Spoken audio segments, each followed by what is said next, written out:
vocês rapidamente. Eu acho que aniversário, além de celebração, também é um tempo da gente fazer uma reflexão, autoanálise, né? Que tipo de gente tenho sido? Que tipo de comunidade temos sido? Será que os anos que estão entrando na minha história estão me amadurecendo ou só estão me envelhecendo? Porque você sabe, né, que velhice hoje não é sinônimo de maturidade. A prova é a gente ver um tanto de gente velha que envelhece, mas não amadurece. Como eu disse, tem um menino dentro que não cresce de jeito maneira, se recusa. É uma síndrome de Peter Pan que habita tantos homens hoje. Então, acredito que aniversário, pelo menos eu faço assim, todo dia 1º de agosto, eu celebro dentro das minhas possibilidades, né, sempre de modo pequeno, simples, quase que invisível, mas eu também faço reflexão sobre minha existência. Se dá para melhorar um pouquinho ou não, não é? O que os anos estão fazendo, produzindo em mim. Então, vamos tentar fazer uma reflexãozinha rapidinha nessa noite. Paulo diz assim, ó, a mim, o mínimo de todos os santos, me foi dada esta graça. Qual? De anunciar aos gentios as riquezas inescrutáveis de Cristo. Em algumas versões aí tem outras 2 palavras. Eu falo sobre isso na reunião de transferência. Alguns está lá. Me foi dada essa graça de anunciar aos gentios as riquezas insondáveis. E a outra palavra, as riquezas, incompreensíveis. Então, Paulo está dizendo, a mim, o menor de todos, me foi dada essa graça de anunciar aos gentios as riquezas incompreensíveis de Cristo e demonstrar a todos qual seja a dispensação do mistério que desde os séculos esteve oculto em Deus, que tudo criou, para que agora seja manifestada por meio da igreja, diga, por meio da igreja, para que agora seja manifestada por meio da igreja aos principados e potestades nas regiões celestes, segundo o eterno propósito que fez em Cristo Jesus nosso Senhor, no qual temos ousadia e acesso e confiança pela nossa fé nele. Esse texto é um texto no qual, na minha concepção, Paulo dá definição daquilo que ele entende como sendo uma igreja. O que é uma igreja? Bom, acho que de cada 10 crentes, acho que 9,9 não sabe definir o que é uma igreja. A definição quase sempre, a igreja somos nós. Tá, e o que somos nós? A igreja. Tá, e a igreja o que é? Nós. E nós, a igreja. Mas defina o que nós somos, além de igreja. Defina o que é a igreja, além do que nós somos. Bom, tem um monte de definição, mas, na verdade, quase nenhuma delas define o que é a igreja. A gente, em grande escala, é uma coisa que não sabe o que é. Vivemos uma crise de identidade. Por isso, temos crise de missão. Paulo, nesse texto, para mim, define o que é uma igreja. Ele está dizendo, a mim, o menor de todos, me foi dada a graça de anunciar as riquezas incompreensíveis de Cristo, inescrutáveis de Cristo, insondáveis de Cristo. O que é uma coisa incompreensível? Me digam vocês. É uma coisa que não se pode compreender. Mas Paulo está dizendo, Deus me deu essa graça de anunciar uma coisa aos gentios que não se pode compreender. Ora, se você não pode compreender, como é que você anuncia, meu? O que é uma coisa insondável? Uma coisa insondável é uma coisa na qual a sonda não chega. De sonda eu entendo, já expliquei isso aqui. Tive alguns anos atrás um problema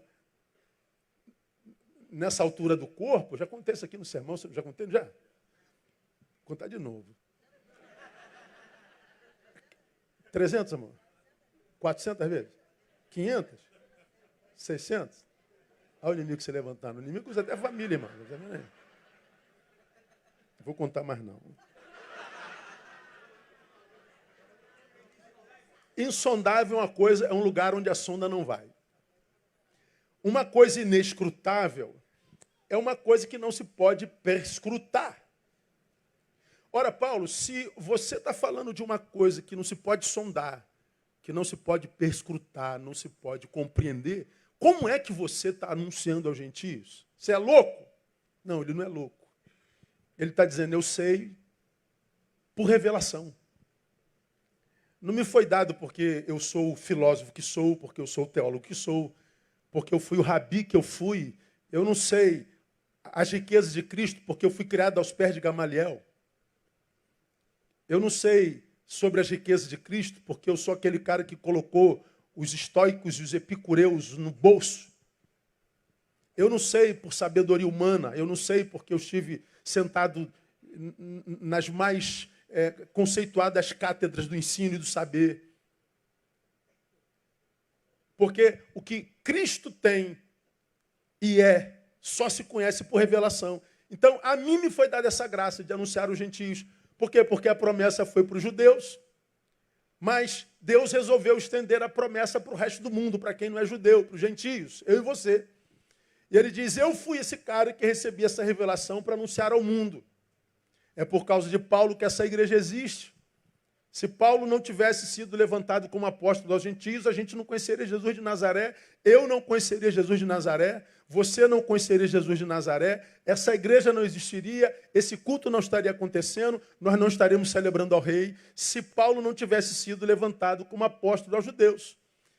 Brinco dizendo, se Paulo não tivesse sido levantado como apóstolo aos judeus e ele não fosse alvo da revelação de Cristo, essa igreja não existiria. Portanto, eu não seria casado com a Andréia, porque eu conheci a Andréia na porta da igreja. Portanto, eu não seria pai de Tamar e de Thaís, porque eu não teria casado com a Andréia. Então, eu particularmente louvo a Deus pela vida de Paulo. Me deu Andréia, Tamar e Thaís, inclusive. Então, Paulo está dizendo, eu sou aquele que recebeu a graça de receber a revelação do Todo-Poderoso. Mas diz mais. Ele diz que para que agora, no versículo 10, seja manifestada por meio da igreja aos principados e potestades nas regiões celestes. Ele recebe e dá aos homens, mas ele diz que agora, por meio da igreja, o que ele recebeu de Cristo, suas riquezas insondáveis, são compartilhados pela igreja nas regiões celestes. Então, qual é a definição implícita de Paulo sobre igreja? Igreja, segundo Paulo, é a detentora da revelação divina, portanto, portadora do saber Deus. Pô, minha alergia está me pegando. O que é uma igreja, pastor? É a detentora da revelação divina. Portanto, é a portadora do saber Deus. Na cabeça de Paulo, ou seja, pela palavra, quando eu digo, eu sou a igreja, quando você diz, eu sou a igreja, ou seja, a igreja somos nós estamos dizendo, nós somos aqueles que recebemos a revelação do divino, do Todo-Poderoso, e somos o portador do seu saber. Significa dizer, portanto, que qualquer pessoa que quisesse conhecer Deus, não precisaria vir ao templo num culto, tinha que chegar até você e encontrá-lo. Detentor do saber Deus é fácil de explicar. Se eu tiro esse óculos, eu não consigo ler nada, embaça tudo, não tem jeito. Como já falei aqui, enquanto eu tinha braço, eu estava sem óculos. Acabou o braço, eu tive que botar óculos. Ora, como o meu olho não funcionava mais direito, e eu precisava de um óculos, em que médico que eu fui? Vocês sabem. E vocês não estavam lá. Qual médico que eu fui? Por que eu fui ao oftalmologista para fazer um óculos? Porque o oftalmologista é o detentor do saber ocular. Se eu cair desse púlpito e quebro a perna, em qual médico que eu vou? No ortopedista. Por que não no cardiologista? Porque o ortopedista é o detentor do saber ósseo. A igreja é detentora do saber Deus. Todo crente que diz, eu sou a igreja somos nós, deveria ser alguém preparado para que, em sendo procurado por alguém que queira conhecer Deus, achasse nele. Senta aqui que eu vou te apresentar Deus. Bom, parece uma utopia, né? Mas diz mais. Paulo diz que a igreja é também aquela que delimita os espaços de ação das trevas e seus agentes no mundo. Ele diz, para que agora, por meio da igreja, seja conhecido das potestades, principados e potestades de regiões celestes. Ele está dizendo, o que é a igreja? É composta por essa gente que sabe Deus. E essa gente que sabe Deus é quem diz aos principados os limites da sua ação. Eles não são livres para agir como tantos imaginam. Eles têm o espaço no planeta e entre os homens que a igreja dá. A igreja é aquela que Jesus imaginou, andaria entre os homens, e entre os homens anunciaria o seu saber, a sua graça, o seu amor, a sua palavra, e essa igreja determinaria os espaços da manifestação do outro mundo. Ou seja, eles teriam o espaço que a igreja daria. Se a igreja fosse igreja no mundo como, acredito, Jesus sonhou, não haveria tanto espaço para a ação das trevas entre os homens. Eu posso juntar essa palavra àquela promessa de 2 Crônicas 7,14. Se o meu povo que se chama pelo meu nome se humilhar e orar e buscar a minha face, então, o que ele diz lá? Eu ouvirei do céu, perdoarei seus pecados e sararei a sua terra. Então ele está dizendo, você já aprendeu, já preguei sobre isso aqui. Se o meu povo se portar como povo for povo de verdade, então esse povo vai ter um Deus de verdade. E quando há um Deus de verdade com um povo de verdade, a terra desse povo é sarada. E quando eu preguei sobre esse texto, eu falei, ou Deus mentiu, ou ele não tem povo na terra. Qual que você acha que é a ideia? Deus mentiu, ou nós estamos aquém do que deveríamos ser? Então, para Paulo, igreja é isso. Agora, a questão para hoje é, quem são, ou como são, aqueles que compõem uma igreja como essa? Uma igreja de gente que sabe Deus. Eu não estou falando de teologia, não estou falando de curso, eu estou falando de experiência.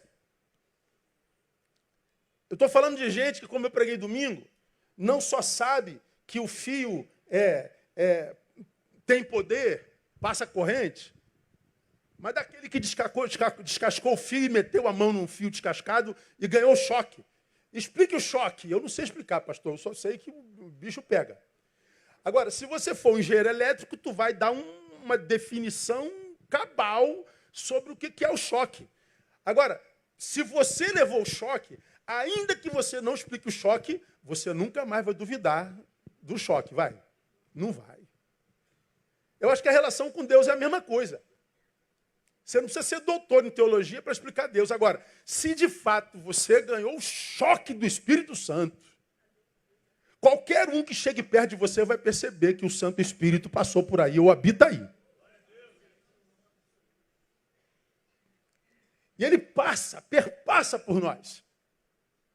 Nós vamos sinalizar esse reino, o seu amor e a sua graça através de nós vai se capilarizar pela terra. Ide. Quem são aqueles que compõem a igreja como essa? Aí sim a gente vai a 2 Coríntios, capítulo 12, de 1 a 10, que fala sobre o translado de Paulo, que foi transladado ao terceiro céu, que me fez pensar um pouquinho sobre o tema igreja. Aí Paulo diz assim, esse texto é bastante conhecido, né? É necessário gloriar-me, embora não convenha. Mas passarei as visões e revelações do Senhor. Conheço um homem em Cristo que há 14 anos ele está falando de si mesmo. Se no corpo não sei, se fora do corpo não sei, Deus o sabe. Foi arrebatado até o terceiro céu.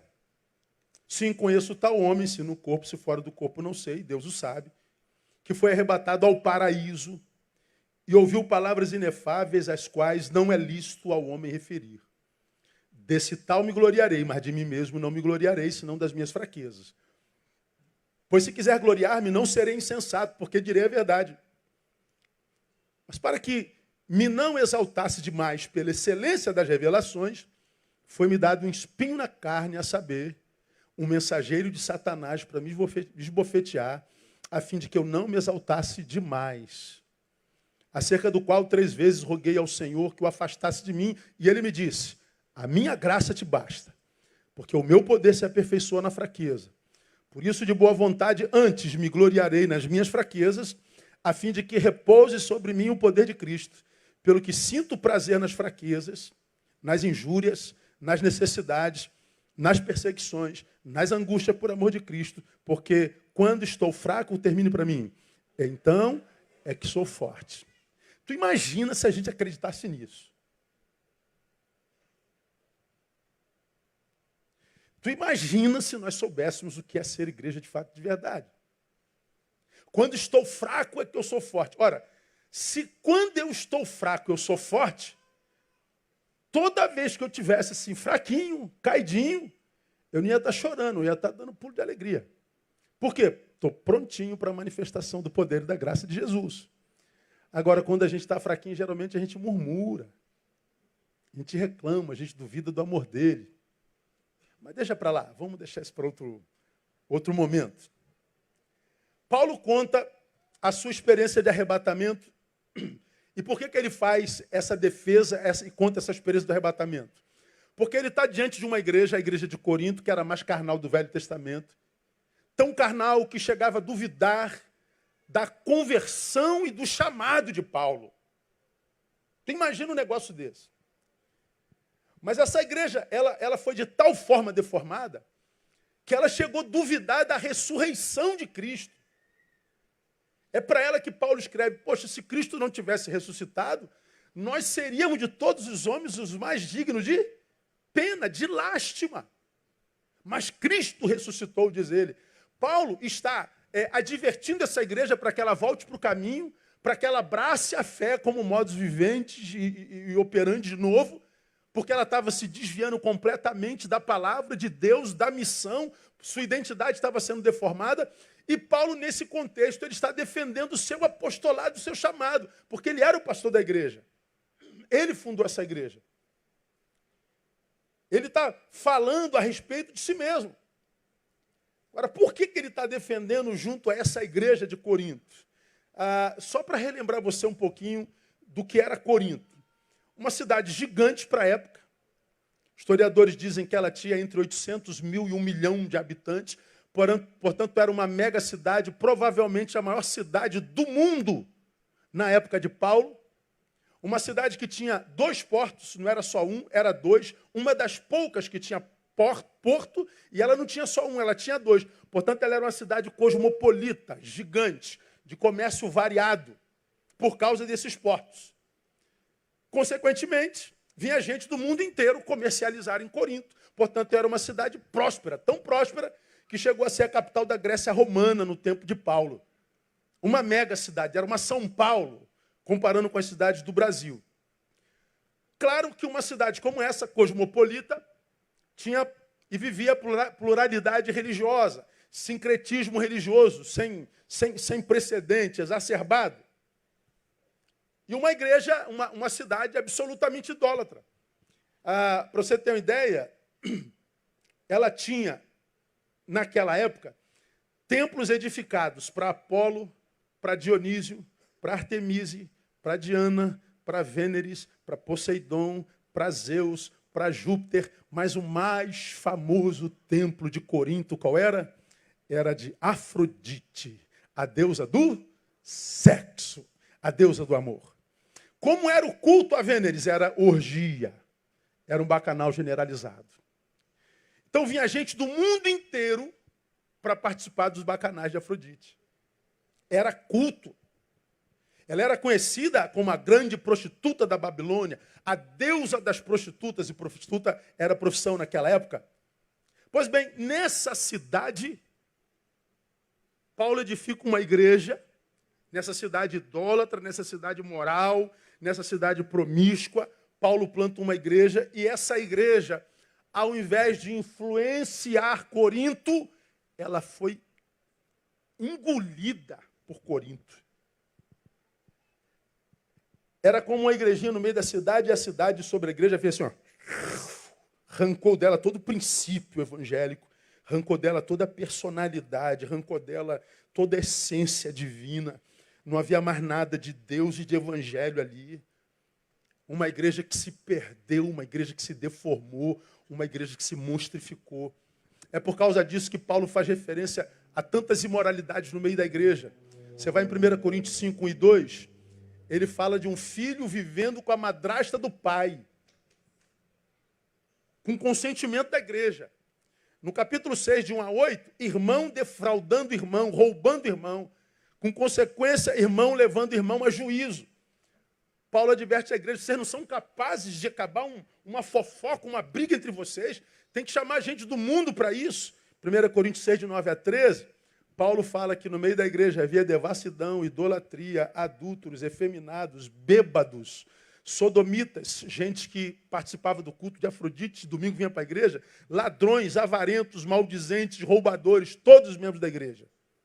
1 Coríntios 6, de 15 a 20, fala de uma prostituição como algo normal na prática comunitária. É daí que vem a exortação de Paulo em 2 Coríntios 7, 1. Amados, visto que temos tais promessas, purifiquemo-nos de toda a imundícia da carne e do espírito, aperfeiçoando a santidade no temor de Deus. É para essa igreja que Paulo compartilha o seu arrebatamento. É para essa igreja que Paulo diz, eu estive no terceiro céu. É para essa igreja que Paulo fala do seu chamado. É para essa igreja que questiona o seu chamado e que perdeu o discernimento espiritual. Por quê, irmão? Quando o pecado desconfigura o discípulo em nós, consequentemente, esse pecado desconfigura o outro em nós. Mesmo que o outro seja um santo que foi arrebatado ao céu. A igreja deformada olhava para Paulo, aquele cara cuja sombra curava, cujo lenço curava, aquele camarada que Deus usou para escrever 13 epístolas, aquele camarada que fez 4 viagens missionárias, que fez milagres que poucos apóstolos fizeram, aquele que teve moral para botar Pedro sentado no banco sob disciplina, aquele camarada que foi trasladado ao terceiro céu, a igreja olha para Paulo e não reconhece Deus nele. Por quê? Porque Paulo não tinha vida? Não, porque o discípulo, nos membros da igreja haviam sido deformados. Então, quando o discipulado é desconfigurado em nós, o outro, o mundo é desconfigurado. Nós nos confundimos com o mundo. Uma igreja carnal perde a sua capacidade de discernir o que é de Deus ou não. Uma igreja carnal perde a capacidade de discernir quem é de Deus ou não. Portanto, a gente volta para a indagação do início. Quem compõe uma igreja como aquela, pastor, portadora da revelação de Deus, portadora do saber Deus, e que delimita a ação das trevas no mundo? Ah, já sei, pastor, essa igreja é uma igreja de gente que foi arrebatada ao terceiro céu. Não. Essa igreja é composta por gente que enxerga seus espinhos. É de gente que reconhece seu discipulado deformado pela influência mundana. Irmãos, essa palavra ela mexeu bastante comigo. O espinho de Paulo. Pastor, fale sobre esse espinho. Não tem como, ninguém sabe o que foi esse espinho na carne de Paulo. Eu já vi as coisas mais bárbaras. Mas os historiadores quase todos concordam que tratava-se de um problema físico. E quase todos eles acreditam que foi um problema nos olhos. Eu não acredito. Mas quase todos eles acreditam que foi um problema nos olhos. Há quem acredite que era uma fraqueza carnal, um pecado. Há quem acredite que era um problema de caráter que Paulo não conseguiu resolver. Qual era o espinho na carne de Paulo? Não faço a menor ideia. Nós nunca saberemos. A respeito do espinho, ele diz, e vós sabeis que por causa de uma enfermidade da carne, o texto não diz uma enfermidade na carne, mas da carne. É como se a carne produzisse tal enfermidade. Vós sabeis que por causa de uma enfermidade da carne vos anunciei o evangelho a primeira vez. E aquilo que na minha carne era para vós uma tentação, ora, um problema nos olhos. Não é tentação para ninguém. Eu tenho astigmatismo. É algum escândalo para você, não? Tem gente que tem miopia. É escândalo para você, não? Tem gente que é cega. É escândalo para você, não? Então não acredito que seja um problema nos olhos. Qual será, pastor? Diga assim para o irmão que está do seu lado. Não te interessa. Fala a verdade. Não dá curiosidade de saber do espinho de Paulo? É o nosso problema, a gente ama o espinho do outro. O espinho do outro nos interessa. A igreja de Jesus é uma igreja que sim, pode viver a experiência do arrebatamento, mas é uma igreja que jamais se esquece do seu espinho. Qual era o espinho? Eu não sei. Agora, eu sei quais são os meus. Sabe quais são os seus? Não. Eu sei quais são os meus. Malditos espinhos. Agora, algumas questões sobre a revelação de Paulo para a gente refletir sobre nossa existência. Primeira, o espinho na carne de Paulo exerce maior influência nele do que o arrebatamento ao terceiro céu. Paulo, o que mais te impressiona em si? O fato de ter estado diante do poderoso? Não, é meu espinho. Terceiro céu significa o seguinte: os judeus acreditavam que haviam 3 céus. O primeiro é esse onde o pássaro voa, onde o avião voa. O segundo é aquele que, quando você olha para o alto, é azul, é o firmamento. O terceiro é onde está o trono do Altíssimo. Ele está dizendo que ele foi onde está o trono do Altíssimo. Ele está falando que foi lá. Paulo fala que viu, porque no paraíso, coisas que homem algum antes dele ou depois dele havia visto.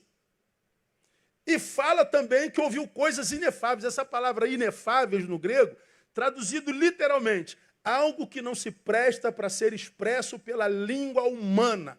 Paulo está dizendo, eu ouvi coisas que não existem no vernáculo humano. Ele ouviu, e o mais lindo, ele entendeu. Ou seja, o que eu e você lemos na palavra, ele ouviu com o ouvido.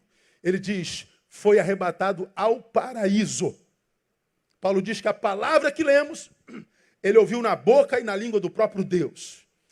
Todavia, e a despeito de tal experiência, Paulo diz que embora possa e deva gloriar-se, ele não se gloria de tais experiências. Por quê? Porque ele enxergava seu espinho. Paulo não se ensoberbece. Irmão, tem crente que vai a monte e não vê nada, já desce soberbo. Fala a verdade, irmão.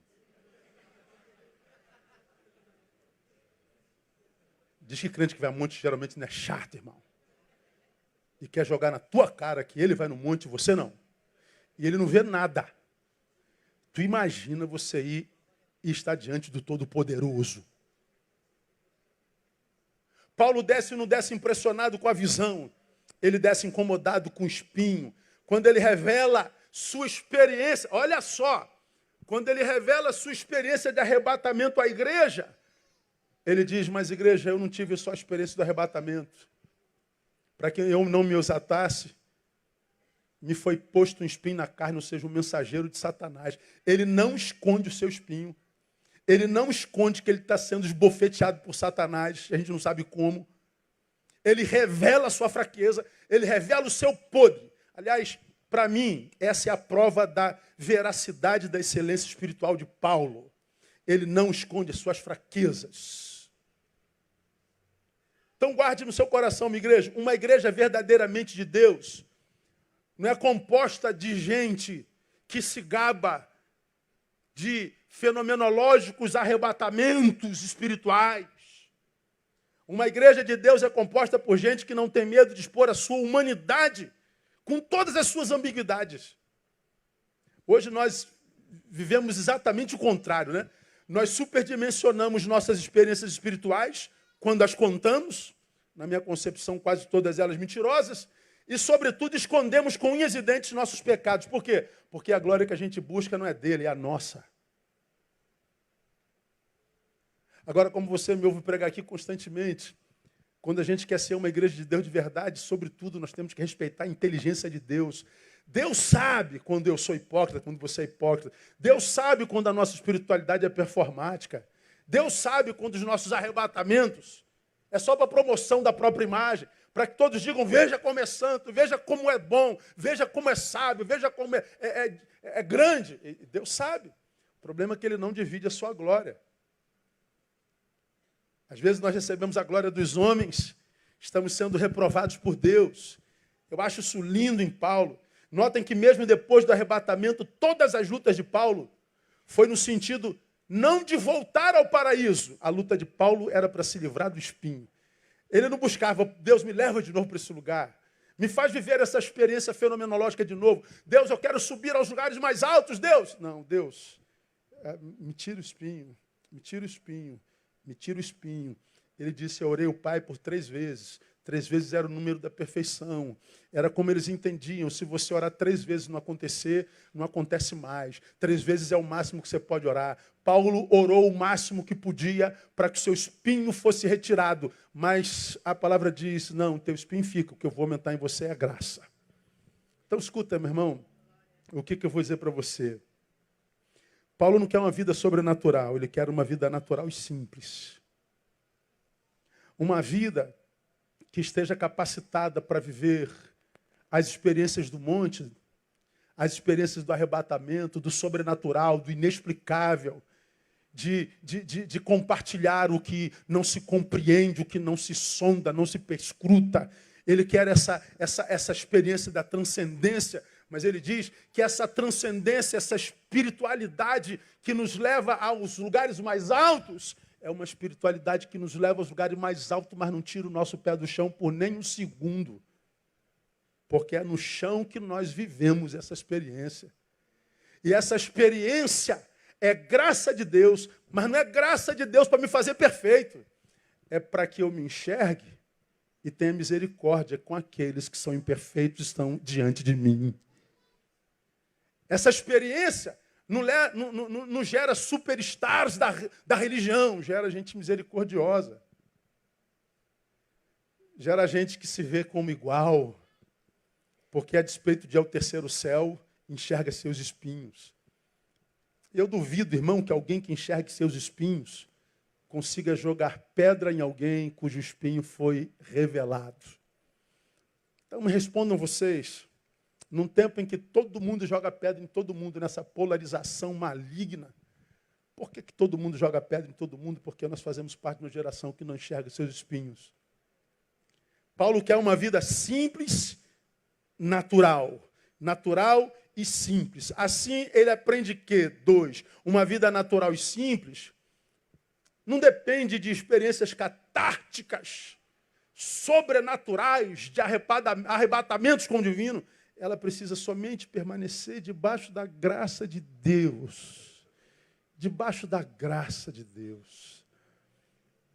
Paulo diz a respeito do espinho, acerca do qual, versículo 8, 3 vezes roguei ao Senhor que o afastasse de mim. E ele me disse, a minha graça te basta. O meu poder se aperfeiçoa na fraqueza. Deus tira. Qual é a resposta de Deus mesmo, irmão? Qual foi a resposta? Sim ou não? Deus tira essa resposta, tira esse espinho, sim ou não? Não. E esse espinho morre contigo, Paulo. Irmão, guarda uma coisa no seu coração. Existem fraquezas em você e defeitos em você que vão com você para o túmulo. Você não vai vencer isso nunca.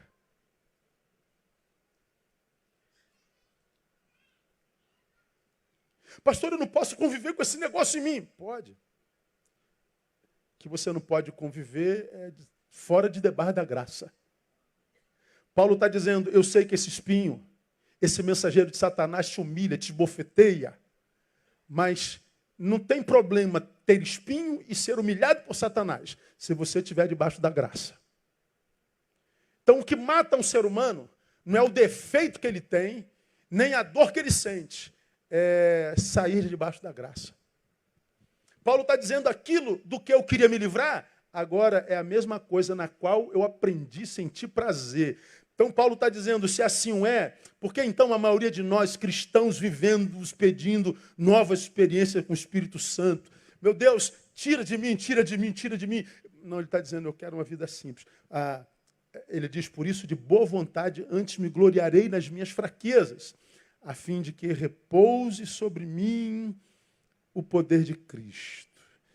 Ele está dizendo, quando o poder de Deus repousa em mim, não sou eu que repouso no poder, mas quando o poder encontra lugar em mim, mesmo que eu esteja fraco, cheio de dores e cheio de espinhos, quando esse poder repousa em mim, eu descanso.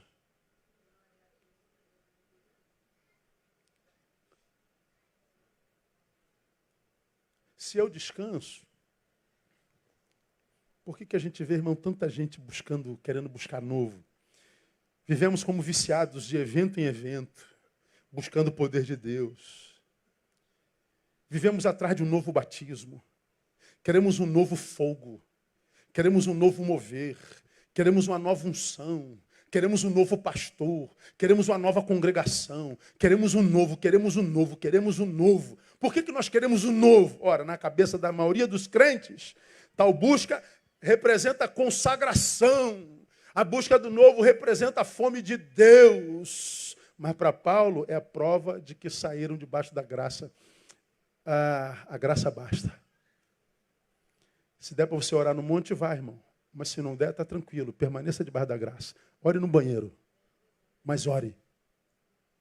Se você não puder estar em todas as campanhas das 7 semanas do poder, do fogo, da glória, do desencapetamento, da liberação, da redenção, tem problema. Permaneça debaixo da graça. Ore na sua casa. Porque o que nos salva não é o meu sacrifício, é o sacrifício de Jesus. É a graça de Jesus que foi feita no sacrifício. Então é a prova de que a graça não foi suficiente. Essa busca pelo novo é porque o poder ainda não descansou em nós. Eu estou atrás desse poder, igual maluco, de igreja em igreja. Como eu preguei no passado, o macaco, crente macaco, que está de galho em galho, de igreja em igreja, sendo influenciado por vários tipos de saberes e doutrinas que não tem nada a ver com a palavra, e o que sobra no final é um crente Frankenstein. Sem personalidade, sem identidade, sem saber o que é. Acabei de receber um e-mail de uma pessoa lá do exterior.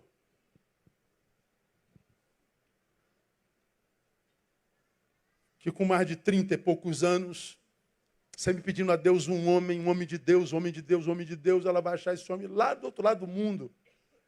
Mas esse homem de Deus não é da religião evangélica.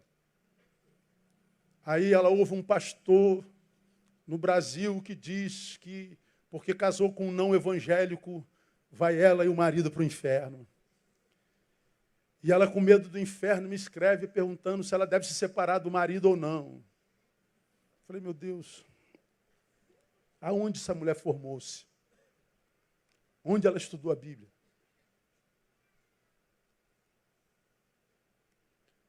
Quem ela ouve? Medo do inferno. Medo do inferno. Vai a senhora e o marido para o inferno. Falei, que Deus é esse que joga todo mundo no inferno? Que parece que o sacrifício de Jesus não adianta. Eu ainda não respondi, que eu li agora à tarde. Pensa, irmão. Quando a Bíblia foi escrita, que a gente não deve casar com um jugo desigual, ainda não havia candomblé, umbanda, seixonoye, batista, presbiteriano, universal. Então, jugo desigual não é religião. Religião a gente inventou depois, burrinho. Isso veio depois. Então, Paulo não estava falando de religião. O irmão é batista, casou com um católico, jugo desigual, vai os dois para o inferno.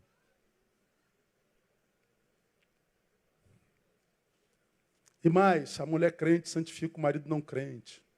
Mas também não é evangélico, não. Jugo desigual são princípios, valores. Tem a ver com caráter. Tem a ver como enxerga a família pregressa. Como enxerga pai, mãe, família, filho. Objetivo de vida. Tem a ver com a capacidade de enxergar Deus, mas um Deus que caminha fora da religião que inventamos depois. Então vou dizer para ela, irmã, continua casado com seu marido e dá glória a Deus por ele, porque quem vai para o inferno é o pastor que diz que a senhora vai para o inferno por causa do seu casamento. Mas ainda não respondi não, vou responder depois. Ele está ouvindo, né? Ele deve estar me ouvindo. Essa correria, mais poder, mais fogo novo. O poder de Deus ainda não repousou em você. Você ainda não experimentou a paz de Deus que excede todo entendimento. Eu não devia estar sentindo essa paz porque o bagulho está doido. Eu não devia estar sentindo essa paz, o espinho está doendo. Eu não devia estar sentindo essa paz, o Satanás está esbofeteando minha cara. Mas, inexplicavelmente, a despeito de tudo isso, eu estou sentindo essa paz. Louvado seja o nome do Senhor. Porque o poder de Deus achou repouso em mim. Ou seja, é transcircunstancial. Ora, a igreja de Jesus, essa igreja, que quando atrai gente, não atrai porque ele está debaixo da bênção do capitalismo. Tem carro novo, casa nova. Tem mulher com botox, com glúteo artificial. Quem forma essa bênção é o capitalismo.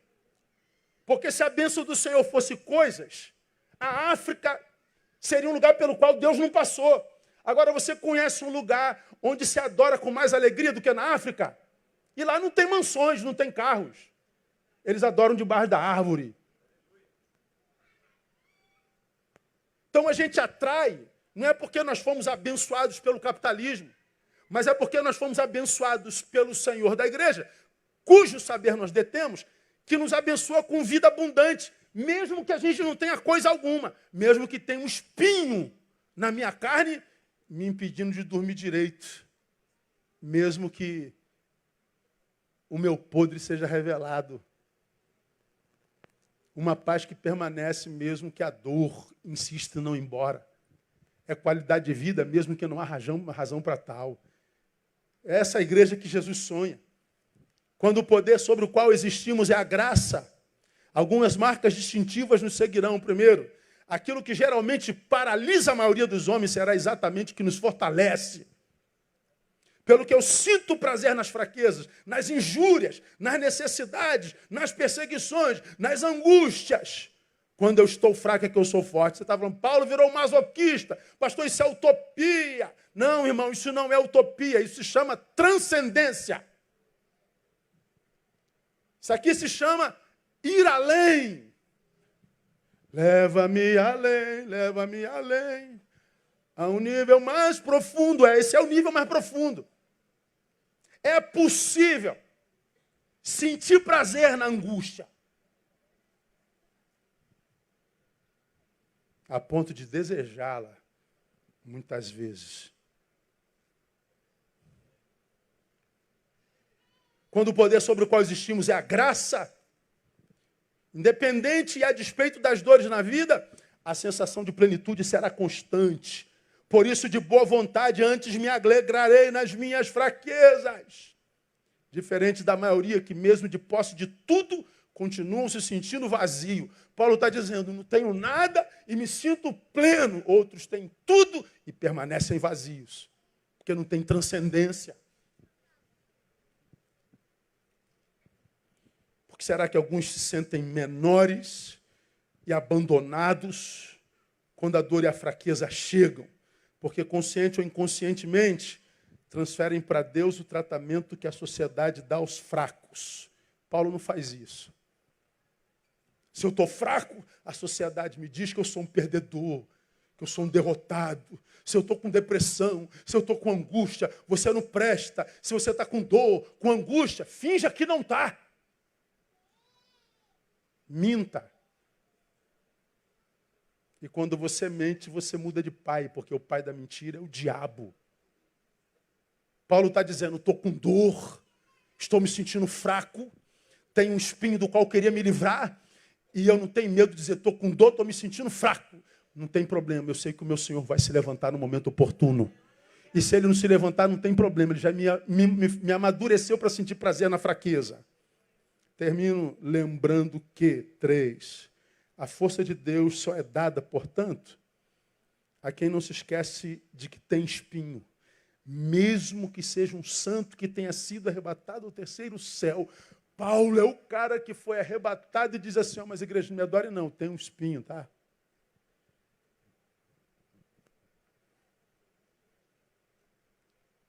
A força é dada a esse, que não se gaba, que não se ensoberbece, que não se sente maior do que o que de fato é. Gente simples, gente que se enxerga. Porque, irmão, só quem se enxerga, enxerga com misericórdia. Como falei, por que tantos apedrejadores?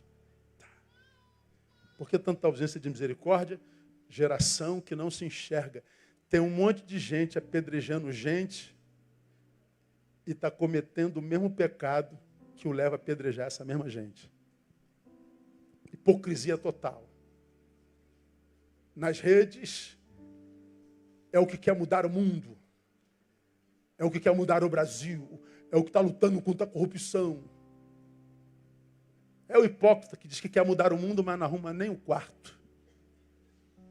Não lava nem o prato, como preguei alguns domingos atrás. Hipócrita. Essa geração é a geração mais hipócrita do mundo. Só quem se enxerga, enxerga com misericórdia. Só quem se enxerga está livre da forma como o outro enxerga. Se eu me enxergo, como você me enxerga, já não interessa mais. Se eu me sei, se eu sei quem sou, e eu não escondo os meus espinhos de Deus, que importa o que dizem de mim, o que pensem de mim, se me aceitam, se não me aceitam. Quando a gente se enxerga e a gente mostra isso para Deus, está completamente livre da opinião dos outros. Você está completamente livre do outro. Só quem se enxerga consegue enxergar a dimensão do amor do Pai. Porque Paulo diz assim, meu Deus, eu tenho um espinho. Quando eu cheguei em Corinto, cheguei por causa de um problema da carne, que era tentação para vocês. Ainda assim, Deus me leva para o terceiro céu. Continuo com o espinho, Ele não tira o espinho, mas Ele continua derramando graça e renovando como misericórdia toda manhã. Como quem diz, só um Deus grande como o nosso para amar um ser pequeno e medíocre como nós. É ou não é? Porque tem vezes que nem a gente consegue gostar da gente. Pelo contrário, tem vezes que a gente se odeia. Já se odiou alguma vez?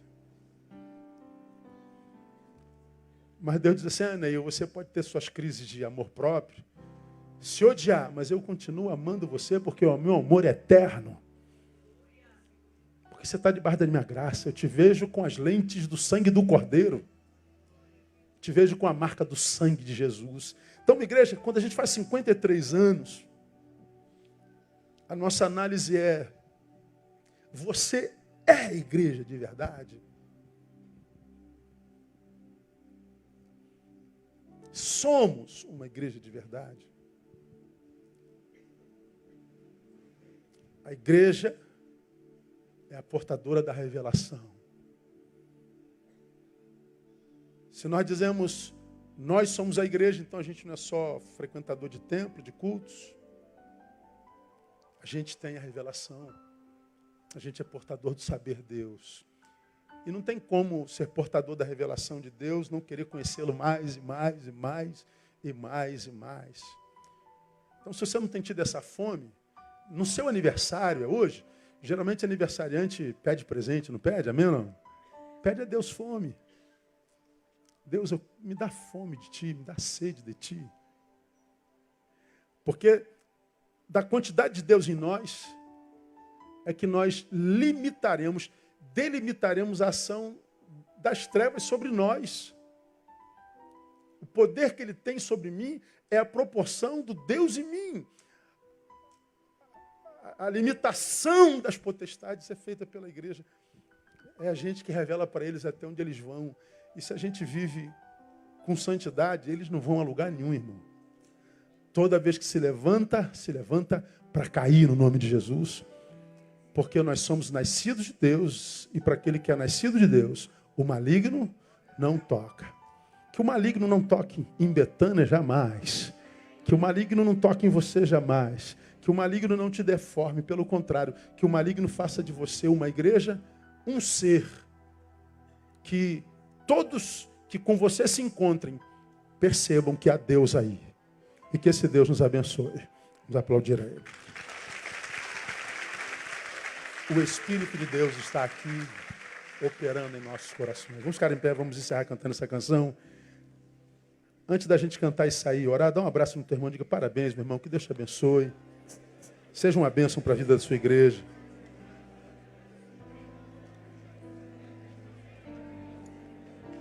Igreja, muito obrigado pela vida de vocês, pela honra e graça de ser pastor de uma igreja como a nossa. Muito obrigado pelos meus colegas de ministério que me guardam.